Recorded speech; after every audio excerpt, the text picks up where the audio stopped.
આપણે અવયવ પાડવાના તે શીખવાના છે. પહેલાંય શીખવાડતા પણ અત્યારે ફરીથી શીખવાડું. જો 72 તો પાછળ બગડે 2 છે ને બગડે 2 હોય કાં તો જો બેકી સંખ્યા હોય કાં તો 0 હોય તો તે સંખ્યાને 2 વડે નિશેષ ભાગી શકાય.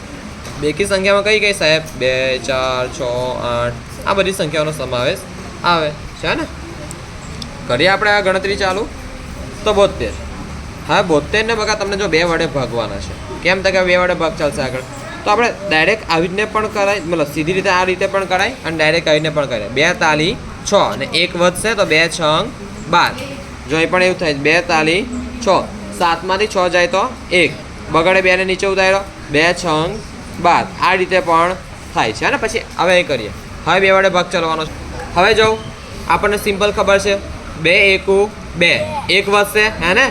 હા અને 6 છે તો 2 8 16 2 9 18 3 તાલી 9 3 તાલી 9 3 એકુ 3. તો સિમ્પલી 72 ના અવયવો શું પડ્યા? 72 ના અવયવો 2 ગુણ્યા 2 ગુણ્યા 2 ગુણ્યા 3 ગુણ્યા 3. હવે આપણે પાડીએ 56 ના અવયવો. ધ્યાન અહીં આગળ 56 2 દુ 4 4 અને 1 વધ્યો ને છગડો 2 8 16 2 એકુ 2 2 ચોકુ 8 નો 14 દુ 28 2 સત્તા 14 2 સત્તા 14 ને 7 એકુ 7 7 એકુ 7. તો અવયવ સિમ્પલ શું પડ્યા?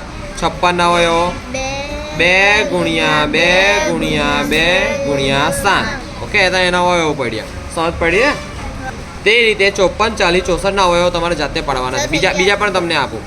44 છે 42 છે 27 છે 35 છે 35 છે પછી 29 છે પછી 37 છે. આના અવયવો જાતે પાડો બરાબર છે. પછી બીજી કંઈક સંખ્યાઓ આપું તમને 59 છે.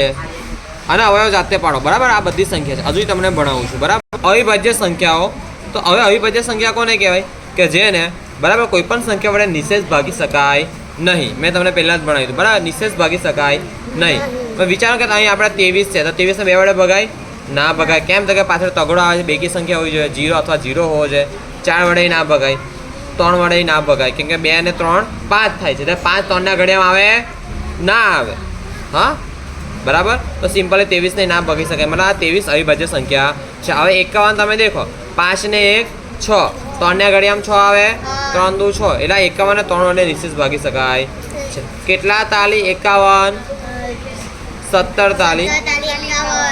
ચાલો હવે 37 દેખો. 37 કોઈના ઘડિયામાં આવે ના આવે. 7 ને 3 10 તો તે 10 3 ના ઘડિયામાં આવે ના આવે. 2 ને આવે 2 વડે ભાગી શકાય ના. કેમ કે અહીં એકી સંખ્યા છે. 4 ના ઘડિયામાં ના આવે. 5 ના કોઈના ઘડિયામાં 37 આવે ને પણ 26 કોઈના ઘડિયામાં આવે જો. અને અહીં 26 પાછળ છગડે 6 કઈ સંખ્યા છે?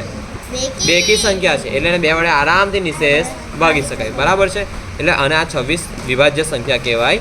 26 ને વિભાજ્ય સંખ્યા કહેવાય. 51 ને વિભાજ્ય. જો આ બંને શું છે? વિભાજ્ય સંખ્યાઓ. કઈ સંખ્યાઓ છે? વિભાજ્ય. મતલબ તેને ભાગી શકાય. જ્યારે અવિભાજ્ય સંખ્યા કઈ છે? 23 અને 37. 23 અને 37. હવે આ વસ્તુ 1 થી 100 સુધીની સંખ્યાઓમાં અવિભાજ્ય સંખ્યા મતલબ તેને એક અને પોતે તે સંખ્યા પોતે સિવાય કોઈ વડે ભાગી શકાય જ નહીં. તો આ વસ્તુ અહીંથી અહીં લઈ જાઓ કે 2 3 5 7 11 13 17 29 30 31 31 41 42 43 54 59 60 61 67 68 89 83 87 તો અહીંથી લઈને આ વસ્તુ 10 વખત લખવાનું છે. કેટલી વખત? 10 વખત લખ. ફક્ત 1 થી 100 સુધીની તમારે આગળ પૂછવાની છે. અને દેખો સૌથી નાનામાં નાની વિભાજ્ય સંખ્યા કઈ છે? ચોગડે 4 બરાબર. એક એ વિશેષ સંખ્યા છે. આ તમને પહેલાં આગળ ભણાયું હતું. બેકી સંખ્યા મતલબ જે સંખ્યાને 2 વડે નિશેષ ભાગી શકાય તેને બેકી સંખ્યા અથવા સમ અથવા યુગ્મ સંખ્યા કહેવાય છે. આ વસ્તુ આગળ ચલવેલું પણ અત્યારે રિવિઝન થાય છે. જેમ કે 2 4 6 8 બેકી સંખ્યાને અંગ્રેજીમાં ઇવન નંબર કહેવાય. શું કહેવાય? Even number. અને બેકી સંખ્યાને સિમ્પલી 2 વડે નિશેષ ભાગી શકાય તેને બેકી અથવા સમ અથવા યુગ્મ સંખ્યા કહેવાય છે.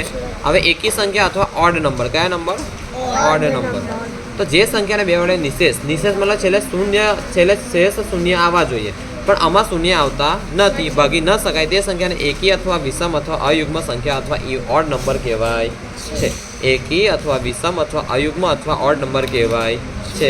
તો આ વસ્તુ 10 વખત અહીંથી અહીં લગીને 10 અહીંથી અહીં લગીને 10 વખત લખવાનું ચાલુ કરી દો. કેટલું? આટલું વસ્તુ. ઓકે આવતીકાલે આટલું પણ આવશે. હા અહીંથી અહીં એક કામ કરો ને આટલું પણ કરી લો, અહીંથી અહીં લગીને આખું જ લખજો, કેમ કે આ બધું આગળ પહેલાં ભણાવ્યું હતું બરાબર ને? હા, આ બધું જ આખું જ મતલબ અહીંથી અહીં લગીને અલગ અલગ કંઈ લખજો. પહેલાં અવિભાજ્ય સંખ્યા લખજો, પછી વિભાજ્ય ચાલુ કરજો, પછી આ એવી રીતે લખજો. બરાબર છે? તો ક્લાસ પૂરો.